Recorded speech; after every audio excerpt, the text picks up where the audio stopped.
Hello everyone, नमस्कार। Welcome back to my channel. तो आज मैं ना बहुत एक डिमांडिंग टॉपिक लेकर आई हूँ, जो कि मुझे बहुत दिनों से मैसेजेस आ रहे थे कि हमारे छोटे बच्चे और उनके लिए कौन कौन सी ऐसी एसेंशियल मेडिसिन होती है, कौन सी ऐसी ज़रूरतमंद दवाइयाँ होती हैं जो हमें हमेशा अपने पास रखनी चाहिए। क्योंकि क्या होता है, जब बच्चे हमारे छोटे होते हैं, स्पेशली जो 5 साल से छोटे बच्चे होते हैं, उनको कभी भी इंस्टेंट कोई भी चीज़ हो जाता है, बुखार, जुकाम, खांसी, पेट में दर्द, गैस, कोई भी प्रॉब्लम हो सकती है। तो होता क्या है कि बच्चों को रात को भी हो सकता है 12-1-2 बजे, जब कोई केमिस्ट अवेलेबल ना हो, आप बाहर ना जा सको, आपके पास दवाइयाँ ना हो, उस टाइम पर अपने बच्चों को आपको किस तरह से इमरजेंसी में काम करना है। तो आज मैं आपके सामने लेकर आई हूँ एक ऐसा वीडियो जिसमें मैं आपको वो सारी की सारी दवाइयाँ बताऊंगी जो आपके पास होनी चाहिए। मतलब अगर आपके घर में बच्चे हैं 5 साल से छोटे, तो आप अपने घर में ये दवाइयाँ रखें, हमेशा इसको स्टॉक में रखें। और अगर आप कहीं भी ट्रैवल करते हैं, मैं तो कहती हूँ अगर आप 1 दिन के लिए ट्रैवल कर रहे हैं, 1 हफ्ते के लिए ट्रैवल कर रहे हैं, चाहे कहीं भी ट्रैवल कर रहे हैं, इनफैक्ट आप अगर किसी के घर भी ट्रैवल कर रहे हैं, तो भी ये दवाइयाँ अपने पास रखें। क्योंकि ज़रूरी नहीं है कि जिसके घर आप जा रहे हो उसके घर में छोटे बच्चे हों और उसने ये मेडिसिन रखी हो, या फिर हो सकता है कि जिसके घर आप जा रहे हो वो उसके घर में बच्चे नहीं हो, तो ऑब्वियसली फिर तो वो मेडिसिन रखेगा ही नहीं। तो ये मेडिसिन आपको क्या करना है, मैं वीडियो से पहले बता दूं। एक पैकेट हमेशा अपने पास रखना है, मेडिसिन बॉक्स, जिसके अंदर सिर्फ लेबल, बच्चे का नाम और उसके अकॉर्डिंग बच्चे की जो एसेंशियल दवाइयाँ हैं वो। देखिए, दवाइयाँ तो जो मैं बताऊंगी उसके अलावा और भी बहुत चीज़ों की होती हैं बच्चों की, बट वो सारी चीज़ें होती हैं जो कि सिम्टम आने के बाद तब होती हैं। उन दवाइयों की ज़रूरत तब होती है जब 1-2 दिन किसी सिम्टम्स को हो जाते हैं, तो वो इमरजेंसी केसेस में नहीं आता है। ये सारी चीज़ें इमरजेंसी केसेस में नहीं आती है। तो मैं जो बताने जा रही हूँ वो सारी दवाइयाँ हैं जो आपको इंस्टेंट कोई भी इमरजेंसी सिचुएशन में यूज़ आपको करनी है। या तो आप घर पर हैं, उस समय ज़रूरत हो सकती है, या हो सकता है आप कहीं पर ट्रैवल कर रहे हैं, आपको उस समय पर ज़रूरत हो सकती है। एक एक करके सब बताऊँगी, एक एक करके सबको नोट डाउन कर लेना और अपने अकॉर्डिंग जो भी आपके बच्चे का एज है उसके अकॉर्डिंग आपको वो बच्चों को देना है। चलिए, सबसे पहले बात करते हैं। सबसे पहले आता है हमारा ओडेस्टेरॉन ओरल सॉल्यूशन। ये होता है बच्चों की वॉमिटिंग के लिए। बच्चों को किसी भी रीज़न से वॉमिटिंग हो जाती है, बच्चे ने कुछ खाया, बच्चे को वॉमिटिंग हो गई, बच्चे को पेट का इन्फेक्शन हुआ, बच्चे को वॉमिटिंग हो गई। अब क्या हुआ, बच्चे को रात को 12-1-2 बजे वॉमिटिंग हो गया। अब उस समय तो आप ऑब्वियसली बात है डॉक्टर के पास नहीं लेके जा रहे हो, आप नेक्स्ट डे ओपीडी में लेके जाओगे। बट अगर उसको पेट में किसी इन्फेक्शन की वजह से वॉमिट हुआ है और बार बार उसको वॉमिट हो रहा है, तो आपको दवाई तो देनी है ना रोकने के लिए। तो उसके लिए जो देना होता है, ये ओडेस्टेरॉन देना होता है। ये जो दवाई है ये आपकी ट्रैवल के टाइम पे भी काम आती है। अगर बच्चे को मोशन सिकनेस है, बच्चा गाड़ी में बैठ के ट्रैवल करते हुए वॉमिटिंग करता है, बच्चे को बहुत ज़्यादा मोशन सिकनेस है, बच्चा कहीं पर भी जा रहा है, जब बस में जा रहा है, ट्रेन में जा रहा है, कार में जा रहा है, अगर बच्चा वॉमिटिंग कर रहा है तो आप बच्चे को ये वाली दवाई दे सकते हो, ओडेस्टेरॉन। और ये बच्चे के एज ग्रुप के अकॉर्डिंग आप दे सकते हो। तो फर्स्ट टर्म हमारी हो गई ओडेस्टेरॉन ओरल सस्पेंशन सिरप, जिसका मैं नाम भी नीचे लिख रही हूँ और फोटो भी लगा रही हूँ, आप देख लेना। नेक्स्ट होता है हमारा कॉलिगेट। जब बच्चे छोटे होते हैं, स्पेशली जब हमारे न्यूबॉर्न होते हैं, उस टाइम पर आपने देखा होगा बच्चों के पेट में गैस फ्रीक्वेंट बनती है। बच्चा गैस की वजह से बहुत ज़्यादा परेशान रहता है, बहुत इरिटेटेड रहता है। इनफैक्ट बच्चे जब थोड़े बड़े भी हो जाते हैं तो भी उस टाइम पे बच्चों को गैस का मैक्सिमम केसेस में पेट दर्द जो बच्चे बताते हैं वो गैस की वजह से होता है। तो अपने पास कॉलिगेट करके नाम की दवाई होती है, वो हमेशा रखनी है। ये जो सारी दवाइयाँ हैं इनमें आपको प्रॉपर जो WHO रिकमेंडेड और जो भी प्रिस्क्राइब्ड मेडिसिन है यही बता रही हूँ। कोई भी ऐसी वैसी दवाइयाँ आपको नहीं बता रही हूँ। जो भी दवाइयाँ हैं वो आप बिल्कुल ट्रस्ट वर्दी और बिल्कुल आप बिना टेंशन के आराम से ले सकते हैं।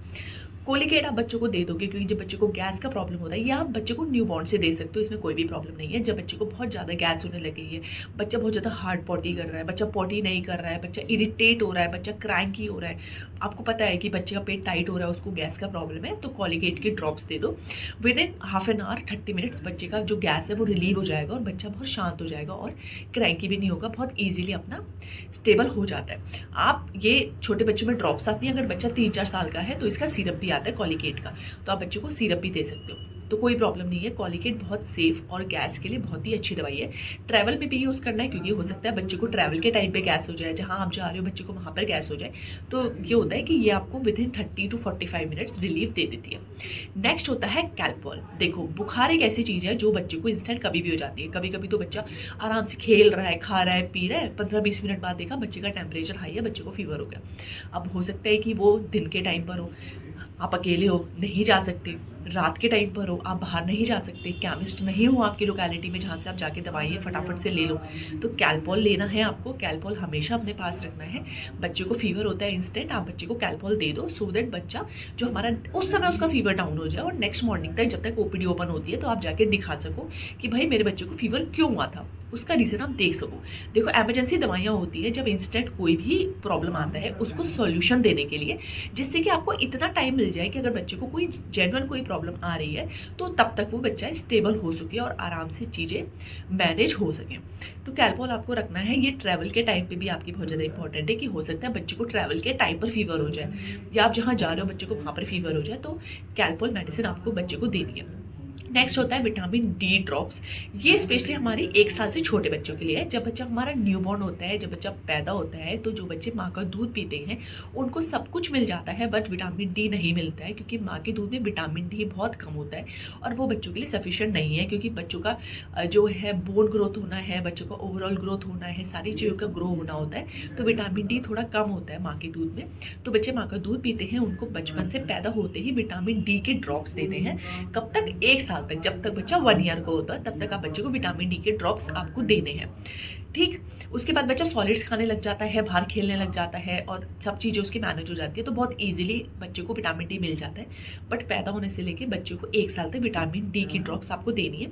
जो बच्चे फॉर्मूला मिल्क पीते हैं उनमें विटामिन डी एक्चुअल में इंक्लूडेड होता है, क्योंकि फॉर्मूला मिल्क मैनमेड होता है और मैनमेड होने की वजह से उसमें विटामिन डी ऑलरेडी इंक्लूड होता है, तो उसमें बच्चा कम भी लेता है या कभी कभी भी लेता है तो भी चल जाता है। बट अगर बच्चा ब्रेस्ट फीड करता है, माँ का दूध पीता है, तो आपको ज़रूर ज़रूर ज़रूर उसको विटामिन डी के ड्रॉप्स देने हैं। नेक्स्ट है आयरन ड्रॉप्स। आयरन ड्रॉप्स भी बहुत इंपॉर्टेंट है। देखिए क्या होता है, जब बच्चा हमारा न्यूबॉर्न होता है तो उसकी बॉडी के अंदर इतना आयरन स्टोर होता है कि जब बच्चा 3 महीने का होता है तब तक उसको आयरन की कोई रिक्वायरमेंट नहीं होती है, और जितना माँ के दूध से या फॉर्मूला मिल्क से उसको आयरन मिलता है उतना सफिशिएंट है। बट ये जो स्टोर्ड आयरन है, जो बच्चा पैदा हुआ तब से लेके 3 महीने तक का जब बच्चा होता है उसका जो स्टोर्ड आयरन है ये 3 मंथ्स तक खत्म हो जाता है। जैसे ही बच्चा 3 मंथ्स का होता है तो बच्चा जैसे 3 मंथ्स का होगा तब से आपको आयरन ड्रॉप्स शुरू करने हैं और आपको ये 1 साल तक देने हैं। मैं क्लियर बता दूं, विटामिन डी ड्रॉप्स और आयरन की ड्रॉप्स रेगुलर सारे बच्चों को देना है। ये कोई एमरजेंसी मेडिसिन नहीं है, ये 1 साल तक के बच्चों के लिए कंपलसरी मेडिसिन है जो आपको देनी ही देनी है। ये एमरजेंसी नहीं है, जैसे बुखार की, गैस की जो मैंने बताई वो तब है जब बच्चे को कोई सिम्टम आ रहा है तो देना है। बट विटामिन डी और आयरन का तो आपको बच्चे को देना ही है। विटामिन डी देना है पैदा होने से लेके 1 साल तक, और आयरन देना है जब बच्चा 3 महीने का हो जाता है तब से लेके 1 साल तक। ये दवाई आपको देनी है। फिर बच्चा बाहर का खाना खाने लग जाता है, सारी चीज़ें इंक्लूड करने लग जाता है, प्रॉपर सॉलिड खाने लग जाता है, तो उसका आयरन जो है वो वहाँ से गेन हो जाता है, तो उसको फिर ड्रॉप्स की ज़रूरत नहीं होती। नेक्स्ट होता है नेजो क्लियर, जिसको नेजल स्प्रे बोलते हैं। जब बच्चे को कोल्ड हो जाता है, कंजेशन हो जाता है, तो सबसे पहले क्या होता है, बच्चे की जो नोज़ होती है वो ब्लॉक हो जाती है। ब्लॉक होने की वजह से क्या होता है, बच्चा अगर फीड लेता है माँ का या बॉटल फीड लेता है तो फीड नहीं ले पाता है। क्यों? क्योंकि नाक ब्लॉक होने की वजह से वो मुँह से सांस लेता है। मुँह में उसकी बॉटल होता है या आपका निप्पल होता है, जिसकी वजह से क्या होता है वो सांस नहीं ले पाता और वो इरिटेट होता है और वो सो नहीं पाता है। तो हमें क्या करना होता है, बच्चे की जो नोज़ है उसको क्लियर रखना होता है। उसको क्लियर करने के लिए बच्चे को कुछ भी नहीं डालना है, बच्चे को नेजो क्लियर ड्रॉप्स आती हैं, ये बच्चे के नाक में थोड़ी थोड़ी देर में डालो। इसका कोई भी नुकसान नहीं है क्योंकि इसके अंदर सिर्फ सेलाइन वाटर है, कुछ भी ऐसी कोई मेडिसिन वगैरह नहीं है इसके अंदर, सेलाइन वाटर है। थोड़ी थोड़ी देर में बच्चे की नोज़ में ड्रॉप्स डाल दो, बच्चे की नोज़ क्लियर रहेगी, बच्चा नाक से सांस लेता रहेगा तो फीड भी लेगा, और अगर नाक से सांस लेगा तो आराम से सो भी जाएगा, वो परेशान भी नहीं होगा। कोल्ड कफ के लिए कोई अलग से मेडिसिन इसलिए नहीं बताऊंगी क्योंकि जो कोल्ड कफ होता है वो अपने आप जाता है, तो उसके लिए आप ट्राई करो कि आप मेडिसिन बिल्कुल ना लो। बच्चे को आप फीड तो जितना दे सकते हो, और नोज़ ब्लॉक के लिए नेज़ो क्लियर डालते रहो, उसकी जो नाक है उसको ब्लॉक है उसको खोलते रहो, बच्चे को स्टीम दे दो, ये सब करो। बट बच्चे को दवाई बहुत ही लास्ट में दो, इसलिए मैंने कोल्ड कफ के लिए कोई मेडिसिन नहीं बताई है, क्योंकि कोल्ड कफ कोई ऐसा बहुत एमरजेंसी नहीं है कि अचानक से आपको अभी हो गया। उसके लिए आप इतना टाइम वेट कर सकते हो कि आप नेक्स्ट डे तक डॉक्टर से जाके मिल सकते हो अगर आपको कोई भी डाउट हो रहा है तो। सबसे इम्पॉर्टेंट है ORS। अगर आपका बच्चा 6 मंथ से ऊपर हो गया है और बच्चे को हो सकता है लूज मोशन हो जाए, जैसे कि बच्चा जो है घर पर है, बच्चे को लूज मोशन हो गया, आप ट्रैवल कर रहे हो सकता है बच्चे को ट्रैवल के बीच में लूज मोशन हो गया, किसी के जहाँ जा रहे हो वहाँ लूज मोशन हो गया, तो लूज मोशन में क्या होता है, बच्चे का सारा फ्लूइड निकल जाता है, जितना भी बच्चा पानी पीता है कुछ करता है वो लूज मोशन में निकल जाता है। उसको कंप्लीट करने के लिए ORS चाहिए होता है। बच्चे को लिक्विड देने का मतलब ये नहीं होता है कि आप बच्चे को माज़ा फ्रूटी कुछ भी दोगे। जितनी भी शुगर वाली चीज़ें होती हैं, माज़ा फ्रूटी या कुछ भी, वो लूज़ मोशन को बढ़ावा देती हैं और ज़्यादा बढ़ाती हैं। तो वो आपको नहीं देना है, आपको बच्चे को ओआरएस देना है। ओआरएस भी होना चाहिए जो जिसके ऊपर प्रॉपर लिखा हो WHO रिकमेंडेड वही। उसके अलावा कोई ओआरएस आपको नहीं देना है। तो ओआरएस का पैकेट आप हमेशा अपने घर में रखो। मैं तो कहती हूँ ये बच्चे क्या, ये तो बड़ों के लिए भी है। हमेशा अपने घर में रखो क्योंकि लूज़ मोशन कभी भी होता है और उसके फ्लूइड, उसके जो इलेक्ट्रोलाइट्स हमारी बॉडी से बाहर निकलते हैं, बच्चे की बॉडी से बाहर निकलते हैं, उसको पूरा करने के लिए ओआरएस बहुत ही ज़्यादा इंपॉर्टेंट होता है। ठीक है। उसके बाद सबसे लास्ट, सबसे इंपॉर्टेंट, अपने घर में बैंडेड हमेशा रखो और एक बीटाडीन हमेशा रखो क्योंकि बच्चों को चलते फिरते कभी भी छोटी मोटी चोट लग जाती है जिसके लिए आपको स्पेशल डॉक्टर के पास जाने की ज़रूरत नहीं है।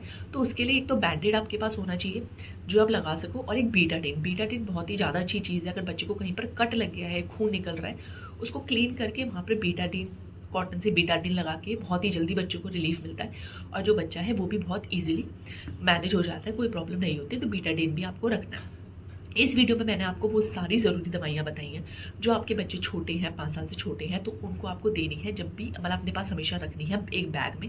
आप घर पे हो तब भी, आप कहीं ट्रैवल कर रहे हो तब भी, ये दवाइयाँ कभी भी किसी भी टाइम आपको ज़रूरत पड़ सकती है और हो सकता है उस टाइम पर आपके पास कोई भी फार्मेसी ना हो, कोई भी दवाइयाँ घर पर अवेलेबल ना हो और बच्चा क्रैंकी हो, बच्चा बहुत ज़्यादा परेशान हो, क्योंकि छोटे बच्चों को मैनेज करना बहुत ज़्यादा टफ हो जाता है, स्पेशली फीवर, गैस का जब प्रॉब्लम होता है तो इसलिए उन सब चीज़ों को अवॉइड करने के लिए ये दवाइयाँ अपने हमेशा अपने पास रखो। सारी एसेंशियल मेडिसिन हैं जो आपको बच्चे को टाइम आने पर देनी है। सिर्फ विटामिन डी और ड्रॉप्स और आयरन की जो ड्रॉप्स हैं वो ऐसी दवाइयाँ हैं जो बच्चे को रेगुलर आपको देनी है। उसका रीज़न भी मैंने आपको बता दिया। तो आई होप ये वीडियो आपको समझ में आया होगा।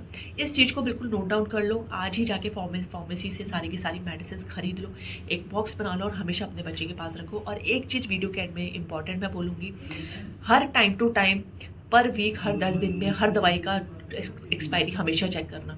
मोस्टली क्या होता है, हम दवाई ले आते हैं, बच्चे ने नहीं खाई, ज़रूरत नहीं पड़ी और वो रखी रह जाती है और जब हमें ज़रूरत पड़ती है हम उसको उठा के देखते हैं ओ शिट, ये तो एक्सपायरी हो गई है, ये तो एक्सपायर हो गया, तो इसका कोई यूज़ नहीं। और हो सकता है कितनी बार आप पैनिक हो जाते हो बच्चे की कंडीशन देखकर और आप एक्सपायरी देखते नहीं हो। कितनी बार होता है कि हमें कोई भी सर्दी बुखार हुआ, हम सीधे कबर्ड खोलते, दवाई निकालते, खा लेते हैं। हो सकता है कि हम एक्सपायरी भी चेक ना करें। तो हर 10 से 15 दिन में अपना एक्सपायरी एक बार चेक कर लो, ये देखने के लिए कि इसमें कोई दवाई ऐसी तो नहीं है जो एक्सपायर होने वाली है, हमें दूसरी तो नहीं लानी, या एक्सपायर हो गई है तो उसको उसी समय पे हटा दो सो दैट उसका कोई कॉम्प्लिकेशन ना हो। आई होप ये वीडियो आपको समझ में आया होगा। आया है तो प्लीज़ इसको शेयर करना सारे लोगों में, क्योंकि ऑलमोस्ट हर घर में छोटे बच्चे होते हैं। खुद के नहीं होते तो फैमिली में किसी के होते हैं, फैमिली फ्रेंड्स में किसी के होते हैं, किसी ना किसी के होते हैं। तो आई होप ये वीडियो आपको समझ में आया होगा, आपको अच्छा लगा होगा। अच्छा लगा हो तो इसको शेयर भी करना और लाइक भी करते जाना। चलिए फिर आज के लिए इतना ही। कल हम दोबारा एक हेल्थ अवेयरनेस वीडियो में आपसे मिलेंगे। तब तक आप सब अपना ध्यान रखिएगा। Bye bye, take care.